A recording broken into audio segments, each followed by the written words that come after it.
Disc brake नहीं, hydraulic brake मैं बोल रहा हूं। चलिए, यहां तक क्लियर है क्या बेटा? यहां तक क्लियर है क्या? यहां तक क्लियर है क्या? यहां तक क्लियर है? बोलो जल्दी से, यहां तक क्लियर है क्या?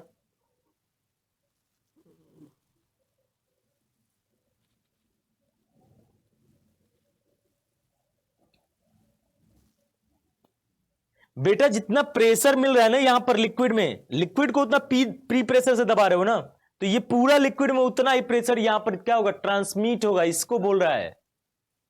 ठीक है,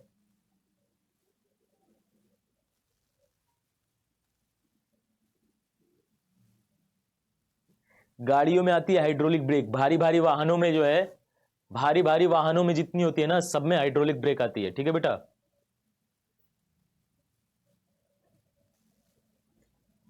ओके।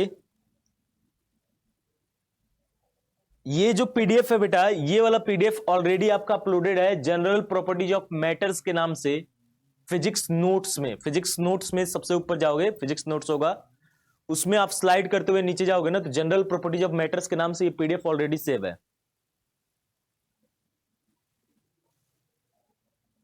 ठीक है, यहां तक क्लियर? इस चैप्टर के बाद लगातार 2-4 दिन तक मैं क्या कराऊंगा, केवल मैराथन से प्रैक्टिस लूंगा आपकी। और इस बार भी, इस बार जो मैराथन होगी ना, वो आपका प्रैक्टिस का मैराथन होगा, प्रैक्टिस का। ठीक है, इस बार जो मैराथन होगा वो आपका प्रैक्टिस का मैराथन होगा ऐप पर। ठीक है बेटा, ऐप पर। चलिए, यहां तक क्लियर है बेटा?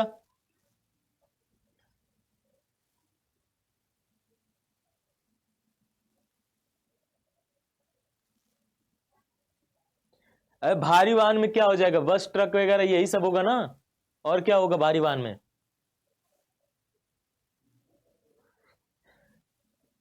हाइड्रोलिक का मतलब जहां फ्लूइड का क्या हो, इस्तेमाल हो बेटा।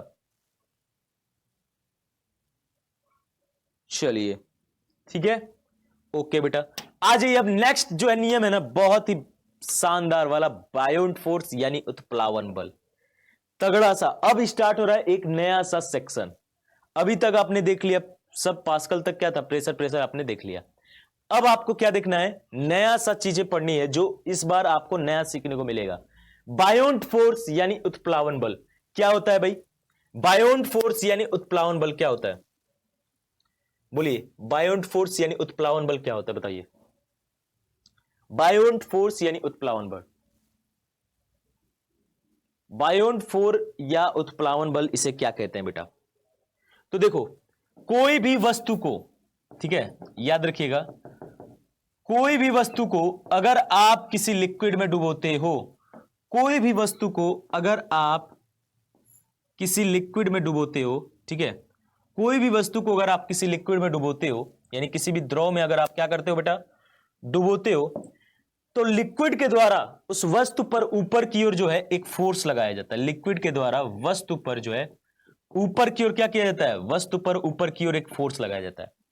कोई भी वस्तु को, कोई भी पिंड को आप पूर्ण रूप से यानी कंप्लीटली या फिर आंशिक रूप से पार्शियली अगर इमर्ज्ड करते हो यानी डुबोते हो, तो इसके एरिया पर जो आपका फोर्स लगता है, मतलब कह सकते हो इस पर जो, इस पिंड पर जो है ऊपर की तरफ जो बल लगता है, जो ऊपर की तरफ बल लगता है, वो क्या है, वही आपका उत्प्लावन बल है। यानी यही फोर्स को हम क्या कहते हैं, इसी फोर्स को जो है हम बायोंट फोर्स कहते हैं, यानी कि उत्प्लावन बल कहते हैं बेटा।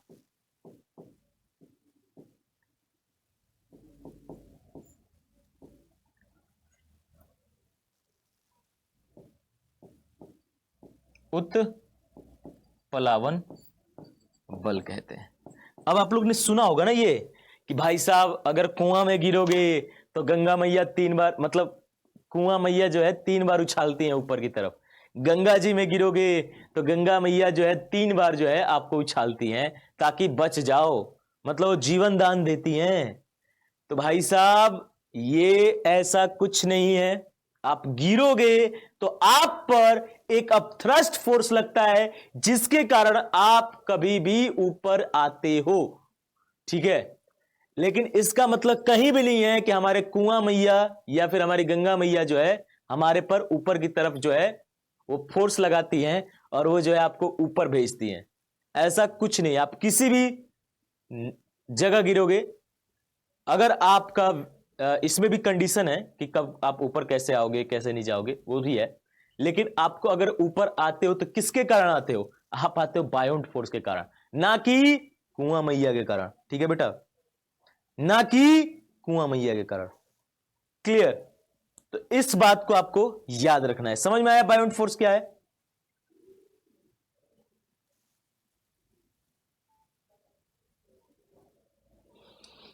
क्लियर है?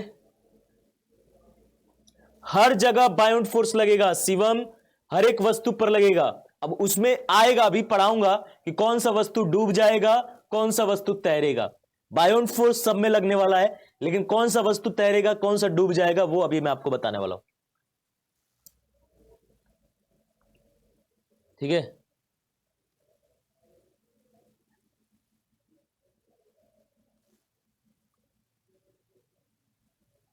चलिए, यहां तक क्लियर है बेटा?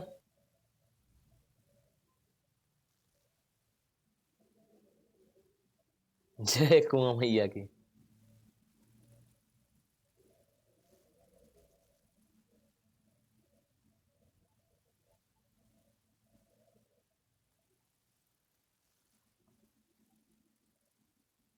चलिए आइए,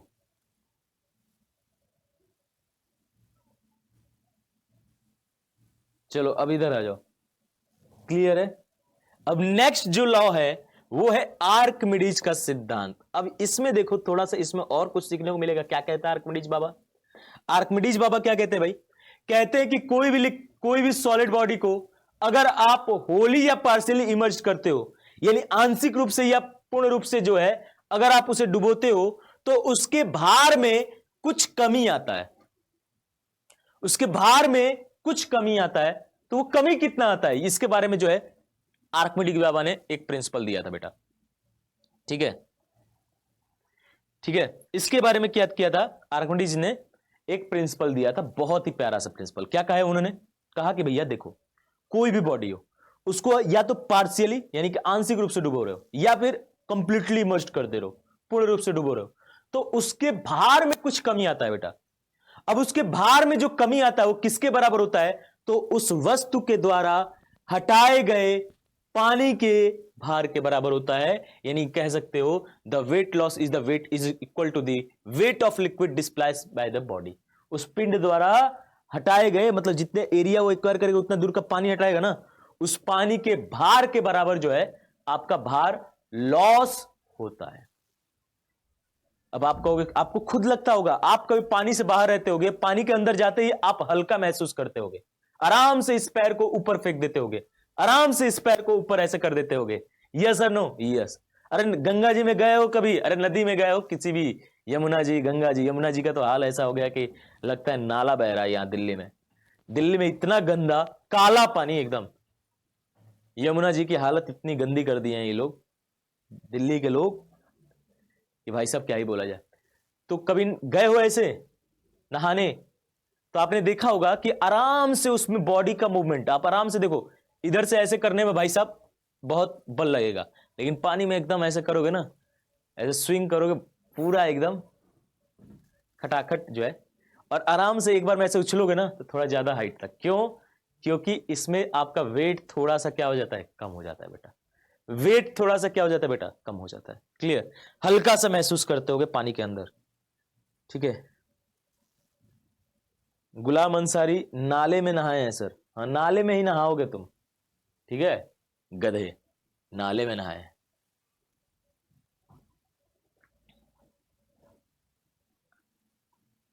ठीक है? हरिद्वार हाल ही में आया था मैं, अभी तो 1 जनवरी क्या, 2 जनवरी को गया था मैं। 2 जनवरी, 1 जनवरी को गया था, 2 जनवरी को हरिद्वार गया था, 2 को। चलो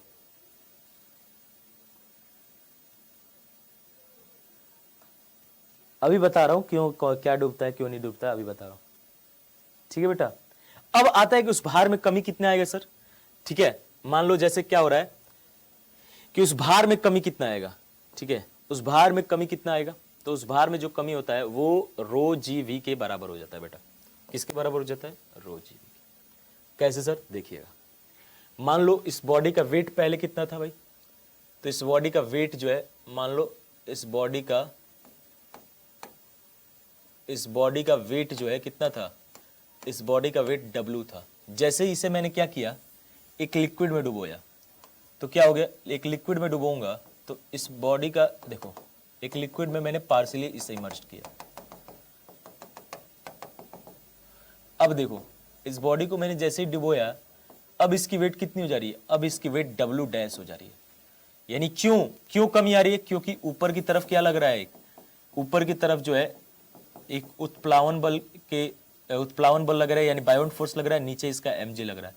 तो यहां पर mg में कुछ कमी आ जा रही है, क्योंकि ऊपर की तरफ एक बल लग रहा है, यानी W डैश जो है यहां पर जो वेट में कमी आई है वो हो जाएगा। या फिर इसको W1 मान लोगे तो ये W2 हो जाएगा। ठीक है बेटा, तो ये हो जाएगा। अब इसमें कितना कमी आया है, तो जितना इसने डिस्प्लेस किया है, जितना इसने क्या किया है, डिस्प्लेस किया है। कितना? जितना इसने डिस्प्लेस किया है सर। ठीक है, जितना इसने डिस्प्लेस किया है। तो अब मैं बोलूंगा, मान लो इसने इतना द्रव्यमान क्या किया है बेटा, डिस्प्लेस किया है, इतना। तो इसके द्वारा हटाए गए पानी के बाहर कितना पानी हटाया है, इतना हटाया है। यानी यहां से मैं लाल वाले रंग से दिखाता हूं, कितना पानी हटाया है, इतना पानी हटाया है। अब इसका मुझे अगर वेट निकालो, मान लो इसका वॉल्यूम कितना है, V। इसका वॉल्यूम कितना है भाई, V है। ठीक है, क्या है, V। और अगर मैं बात करूं, वॉल्यूम V है, यस सर वॉल्यूम V है।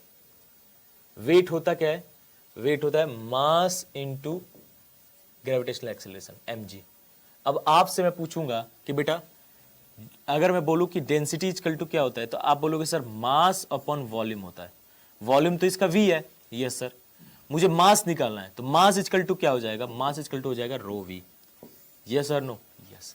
तो यहां पर मैं प्यारे बच्चों m की जगह पे क्या रख सकता हूं, m की जगह पे मैं रो V रख सकता हूं। तो यहां पे क्योंकि मुझे V पता है और डेंसिटी ऑफ वाटर सबको पता होता है।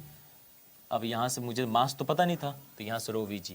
तो वेट में कमी कितना आएगा, जितना इस पानी का भार होगा। तो यहां पर आपका W1 यानी कि जो बॉडी का वेट था, W2 जो पानी में डालते बॉडी का वेट हुआ, तो इन दोनों में कमी कितना है, तो W1 माइनस W2 ये किसके बराबर हो जाएगा, तो जितना पानी इसने डिस्प्लेस किया, कितना किया, रो GV जो है पानी डिस्प्लेस किया बेटा। तो ये आपका आर्किमिडीज फार्मूला हो जाता है, नोट डाउन कर लीजिएगा। ये आपका आर्किमिडीज फार्मूला हो जाता है। यहां तक क्लियर है कि नहीं क्लियर है, ये बताओ सबसे पहले, क्लियर है कि नहीं क्लियर है, ये आपको समझ में आया कि नहीं समझ में आया, समझ में आया कि नहीं आया, समझ में आया या नहीं आया?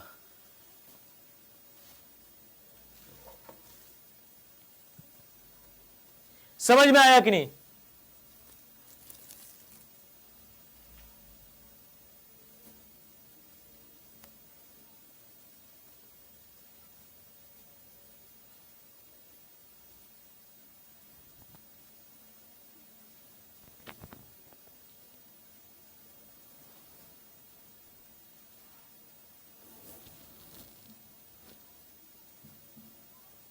समझ में आया कि नहीं आया?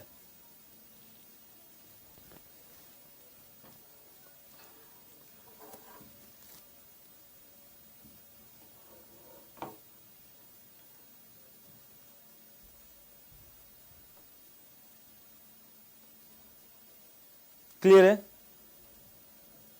सिंपल, जो भार, जो पानी में कमी आया वो कितना आया, तो जितना इसने पानी डिस्प्लेस किया।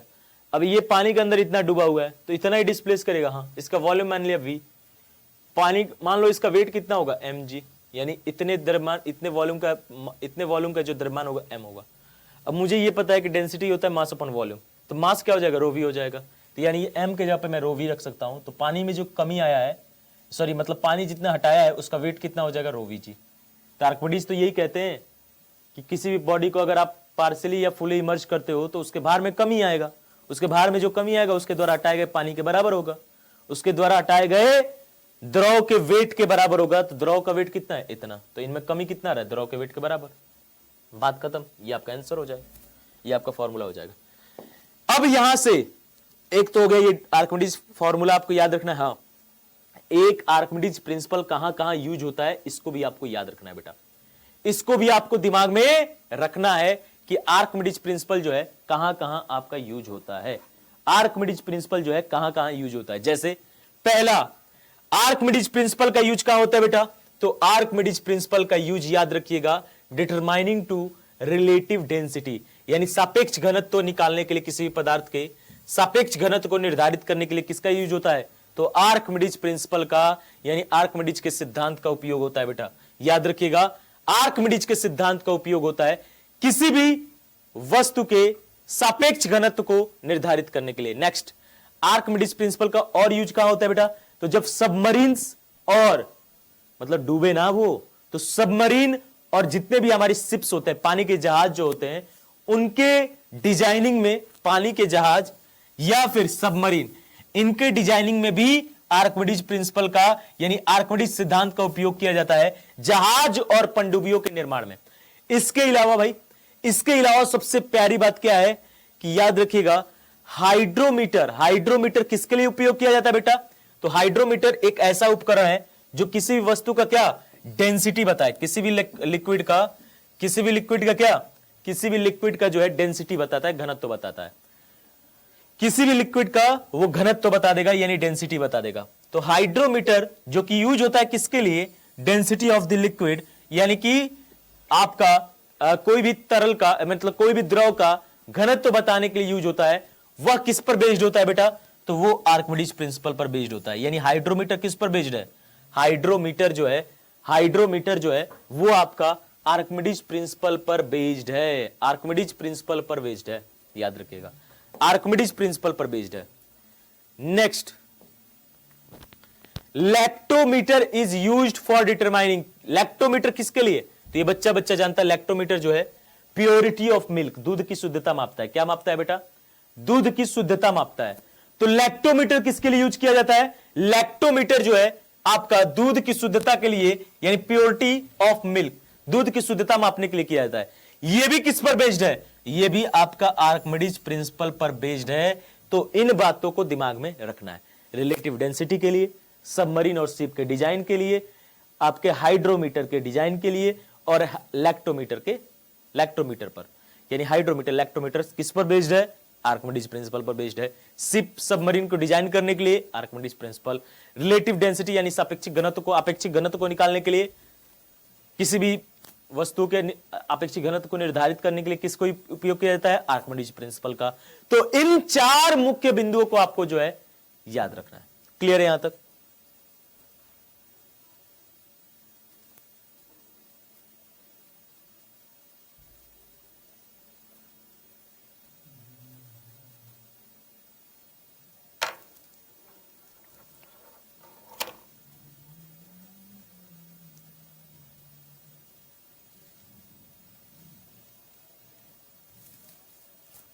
यहां तक क्लियर है क्या मेरे से चीते, बताइएगा।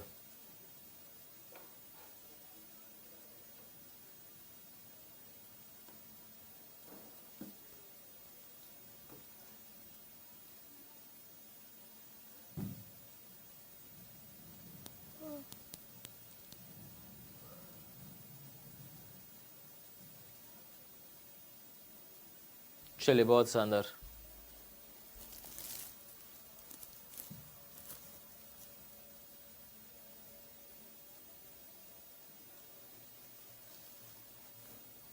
चलिए, यहां तक क्लियर,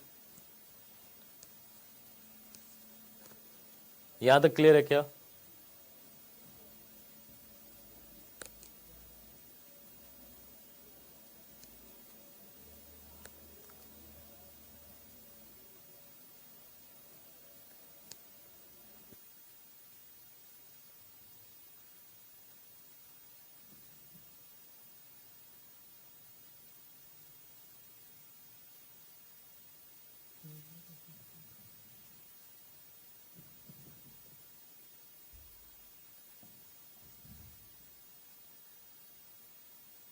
क्लियर है, क्लियर है।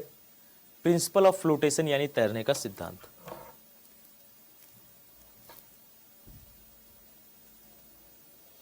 बेटा रहे आज सर का जो है एग्जाम है, सर जो है अपनी 8वीं डिग्री ले रहे हैं, ठीक है। लोग 1-2 डिग्री लेने में हालत पंचर हो जाती है, गुरुजी जो है 8वीं डिग्री ले रहे हैं आपकी, ठीक है, और वो अब जो है वकालत कर रहे हैं गुरुजी, ठीक है। तो उनका आज एग्जाम है, तो मे भी हो सकता है कि एक आध क्लास ना हो, वैसे उन्होंने बोला है कहीं ना कहीं किसी ना किसी टाइम पर एडजस्ट करा दूंगा, ठीक है। तो अगर मे भी आपकी आज क्लास वैसे तो होगी, वैसे तो कहीं ना कहीं किसी टाइम पर एडजस्ट करा के वो करा देंगे, नहीं तो आपकी कल जो है आपकी ये क्लास रेगुलर हो जाएगी, ठीक है। तो आज उनका सर का एग्जाम है इंग्लिश का, मतलब इंग्लिश वाले सर का एग्जाम है, ठीक है। वो अपनी 8वीं डिग्री के लिए एग्जाम देने गए हैं, मतलब अभी भी पढ़ना नहीं छोड़ा है गुरुजी ने, ये बहुत अच्छी बात है। तो आप लोग जो है और उनसे इंस्पायर होके मैं भी जो है अब डिग्री स्टार्ट कर रहा हूँ लेना, ठीक है। अब उनसे इंस्पायर होके मैं भी जा रहा हूँ वकालत करने, ठीक है। चलो एमी सर, और कौन से सर?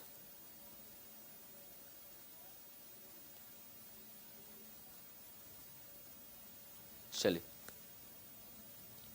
अब आ जाइए, अब मैं बात करूंगा मेरे प्यारे बच्चों, तो प्रिंसिपल ऑफ फ्लोटेशन, अब इधर आ जाओ, थोड़ा सा बात कर लेते हैं अपने पे, आ जाइए। प्रिंसिपल ऑफ फ्लोटेशन यानी तैरने के सिद्धांत। कोई भी वस्तु तैरेगी या डूबेगी ये किस पर निर्भर करता है, ठीक है। आ जाइए, इधर आ जाओ यार।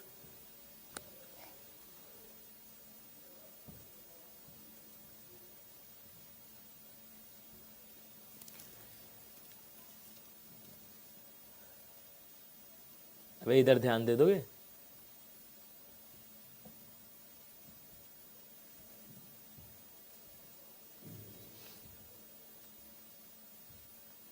अबे मैं ही पढ़ाऊंगा फिजिक्स।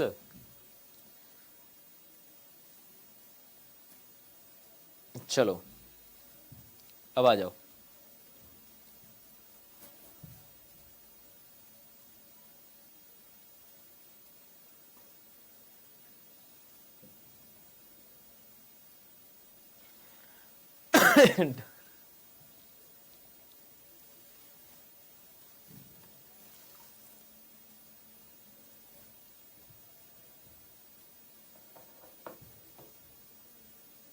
इंग्लिश और फिजिक्स क्लास अदालत में होगी।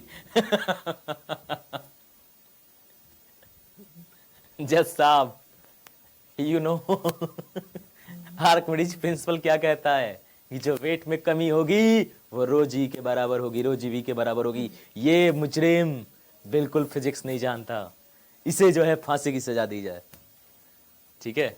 ऐसा ही बहस होगी, वो कहेंगे no no your honour, ये मुजरिम वोकैबुलरी जानता है, ये मुजरिम जो है अच्छे से इंग्लिश के ग्रामर की हर एक रूल को जानता है, इसको सजा नहीं होनी चाहिए योर ऑनर, इसकी सजा नहीं होना चाहिए।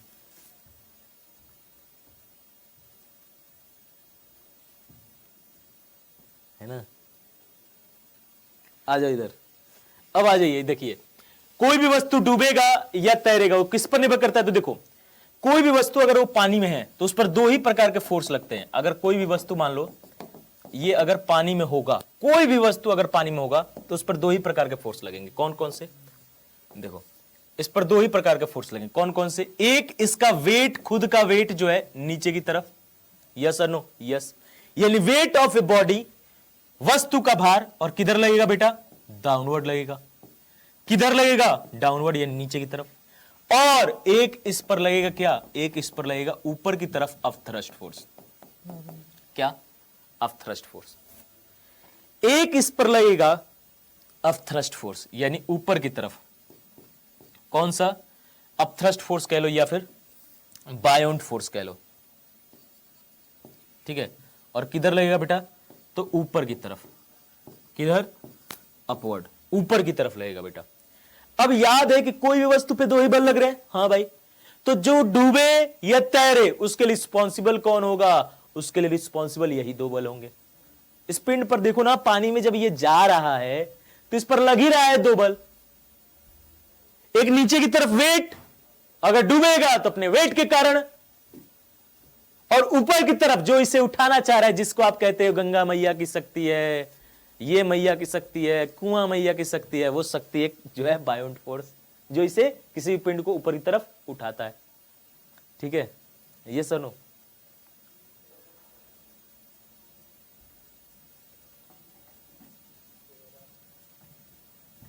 चलो यहां तक क्लियर। अब इधर आ जाओ यार, आ जाओ, अब इधर देखते हैं। चलो तो यहां ऊपर की तरफ क्या लग रहा है बेटा, ऊपर की तरफ इससे बायोंट फोर्स लग रहा है। ठीक है, इसको मैंने मान लिया एफ, वेट को मान लिया डब्ल्यू, और इसको मान लिया मैंने एफ। अब कोई वस्तु कब डूबेगा, कब तैरेगा मेरे प्यारे बच्चों, तो तीन केस होगा, देखिएगा। अगर वेट क्या हो जाए, अगर वेट अधिक हो जाए, किससे, बायोंट फोर्स से, यानी उत्प्लावन बल से। अगर भार अधिक हो जाए, यानी नीचे वाला चीज अधिक हो रहा है, देखो ये वाला चीज अधिक हो जा रहा है, ऊपर वाला क्या हो रहा है, ऊपर वाला ये जो बायोंट फोर्स था ये आपका कम हो रहा है बेटा, और वेट ज्यादा हो जा रहा है बेटे।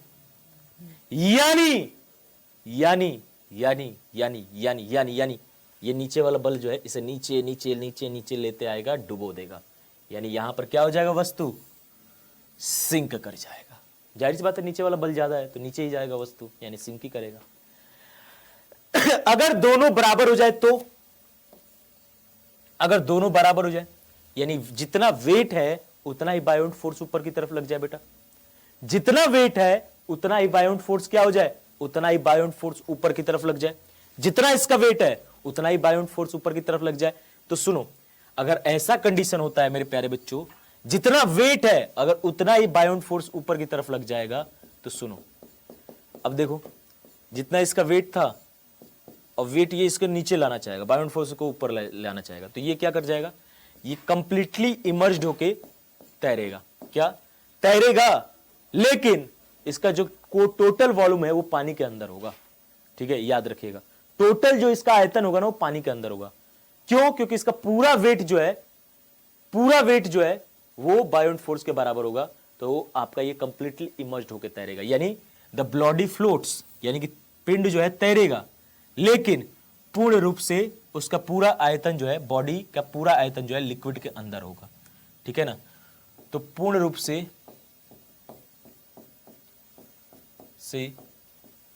डूब के तैरेगा, मतलब पूर्ण रूप से पानी के अंदर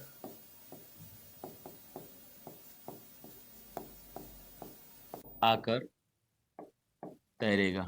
समझ गए ना, भावनाओं को समझना, शब्दों में कुछ नहीं रखा है। ठीक है बेटा, अब नेक्स्ट, अगर मान लो वेट कम हो जाए, बायोंट फोर्स ज्यादा हो जाए, यानी ऊपर की फोर्स ज्यादा है नीचे का कम है, जाहिर सी बात है बॉडी अब तैरेगा। हाँ, ये हो सकता है कुछ पार्ट, जाहिर सी बात है जब तक कुछ पार्ट डूबेगा नहीं तब तक बायोंट फोर्स लगेगा कैसे। हाँ, कुछ ऐसे हो जाएगा, जैसे नाव वगैरह होती है ना, नाव में क्या होता है, कुछ भाग जो है पानी के अंदर होता है, तो ऐसे हो जाएगा, कुछ भाग पानी के अंदर होगा। Body floats with some part outside of the liquid, कुछ पार्ट पानी के बाहर होगा, कुछ पार्ट पानी के अंदर हो जाएगा। तो ये तीन कंडीशन है किसी वस्तु के तैरने का या डूबने का। क्लियर है, ये तीन है। वही किल है, तो किल जो है चूंकि उस पर बायोंट फोर्स बहुत कम लगता है, क्योंकि वो एरिया बहुत कम है, उसका डेंसिटी ज्यादा है, तो उस पर उसका वेट डाउनवर्ड ज्यादा लगता है, खट से नीचे चला जाएगा।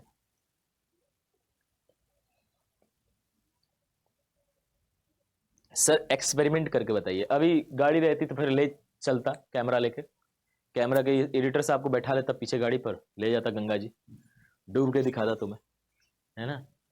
इतनी तप्पड़ मारूंगा, ऑफलाइन में रहते तो बंदर बना देता मैं।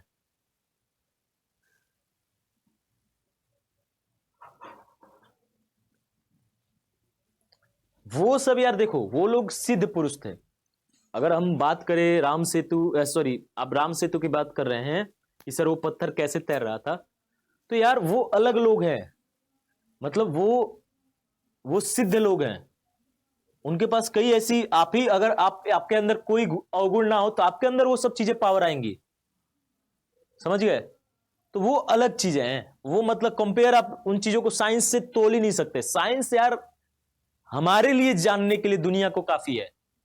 सोचो ना, एक बार खुद सोचो कि हमारा निर्माण इतना अच्छे तरीके से नेचर को बनाया किसने, कोई तो होगा यार निर्माता। उन्होंने एक एक चीज बनाया, कान सुनने के लिए, नाक सांस लेने के लिए, आंख देखने के लिए, मुंह बोलने के लिए, दांत खाओ भी और बोलने में भी सहायता करता है। कई शब्द जो है दांत ना रहे तो बोल नहीं पाओगे, तुतलाने लगोगे।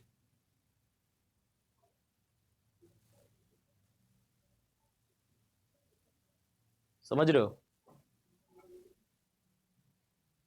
कई ऐसी चीजें, हाथ कुछ चीजों को पकड़ने के लिए, पैर चलने के लिए, एक एक देखते हो अंदर जो है ये किडनी, ये छानेगा, ये छानेगा, पूरा मतलब एकदम सिस्टम फिक्स्ड है। नेचर देखो, हिमालय नहीं रहता, हिमालय नहीं रहता तो जितना उधर आपकी चीन और उसके उधर रूस वगैरह से जो आपकी मानसून आती है एकदम ठंडी हवा, वो ऊपर से अंटार्कटिका से जो आपकी ठंडी हवाएं आती है, अगर केवल हिमालय नहीं रहता, हिमालय एक पहाड़ की वजह से जो है पूरा इंडिया जो है, पूरा इंडिया में खेती हो पा रही है। अगर हिमालय नहीं रहता, सोचो नेचर का क्रिएशन देखो, नेचर का प्रो लेवल का क्रिएशन देखो, प्रो लेवल का, कि अगर हिमालय ना रहता, केवल हिमालय को वहां से हटा दो, हिमालय को वहां से केवल हटा दो, वो पूरी ठंडी हवा जो है, पूरा जो ये पूरा नॉर्थ इंडिया जो वाकई में खेती के लिए जाना जाता है, उस पूरे को जो है खत्म कर देता। ऐसे टिकुड़ के बैठे हुए रहते, कभी स्नोफॉल हो रहा है, कभी वो हो रहा है, कभी वो हो रहा है, पूरा देश बर्बाद रहता। सोचो एक पहाड़ ने इधर के कई एरिया को, इधर कई देशों को बचा लिया। नदियां आपकी सिंचाई के लिए, कई चीजों के लिए नदियां हैं, हर एक जगह से, ऐसे वैसे कई जगह से नदियां। ये क्रिएशन है, नेचर, और इसको नेचर को बनाने वाला कोई तो है, वो शक्ति है, वो ईश्वर है, जिसको हमने ईश्वर का रूप दिया। हो सकता है कि वो शिव जी के रूप में ना हो, लेकिन हमने उनको माना है तो वो इस रूप में है। कोई ऐसी शक्ति है जो इन चीजों को एकदम बैलेंस करके चला रही है। मानसून का लाना, ऐसे सूर्य का ऐसे घूमना, इतने ग्रहों का घूमना, ये सब क्या समझ सकते हो? तो ये है। अब उन लोगों की बात अलग हो जाएगी जो इन चीजों को बनाए हैं। अब उनको, उनके लिए क्या ही है, वो चाहे तो पेड़ हवा में उड़ाए।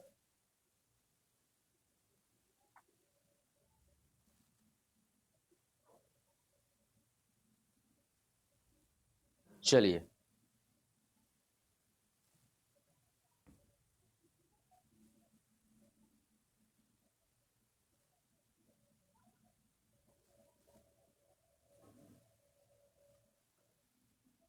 ठीक है बेटा, यहां तक क्लियर है?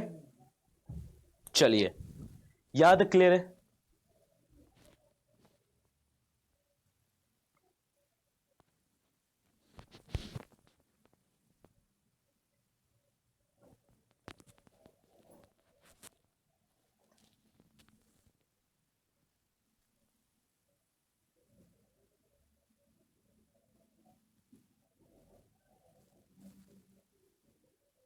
चलिए,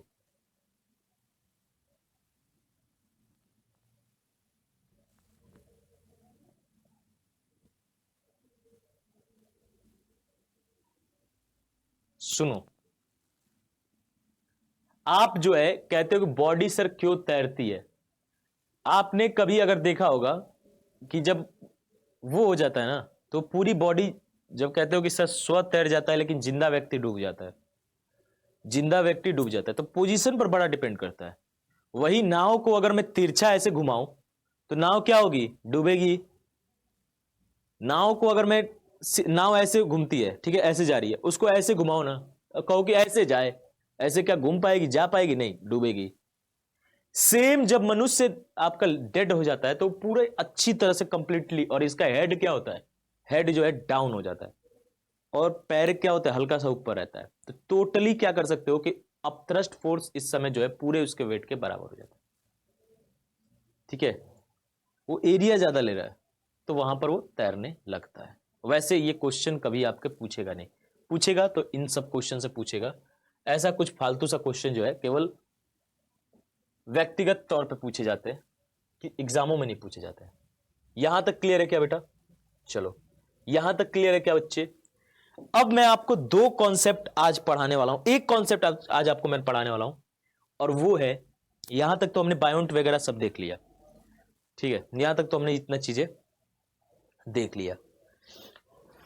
सॉरी। अब हमें क्या देखना है? अब हमें देखना है मेरे प्यारे बच्चों विस्कोसिटी। अगला अगर मैं बोलूं, एक बार बता देता हूं कि वैसे तो इसके बाद का चैप्टर टॉपिक कुछ और है,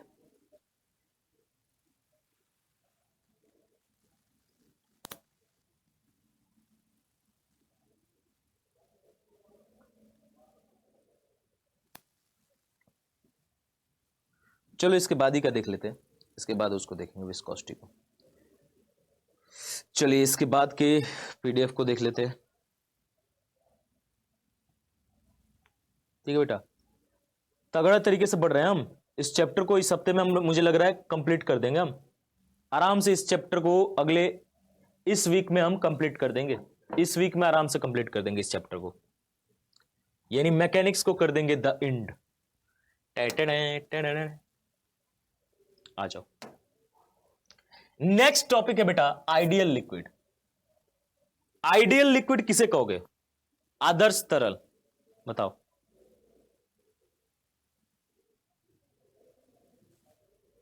तुम भगवान को नहीं मानते, मत मानो, लेकिन नास्तिक पूर्ण रूप से हो जाना। अपने काम को करने वाले ही नास्तिक भी बन पाते हैं।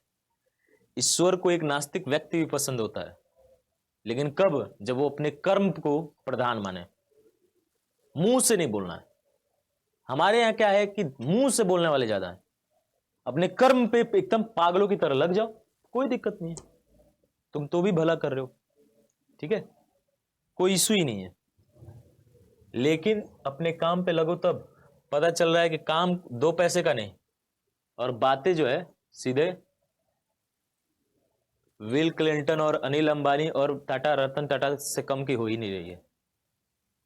गांव में जाओगे ना तो कई ऐसे लोग मिल जाएंगे जिनको ये नहीं पता होगा कि अगले 2 वक्त की रोटी वो अपने घर के लिए ले जा पाएंगे या नहीं ले जा पाएंगे, लेकिन बातें, अरे आज गए थे, अरे हाउस आए थे विधायक जी, एकदम हाथे जोड़ लिए हमसे, कहे कि भैया तुम्हें जितैबा।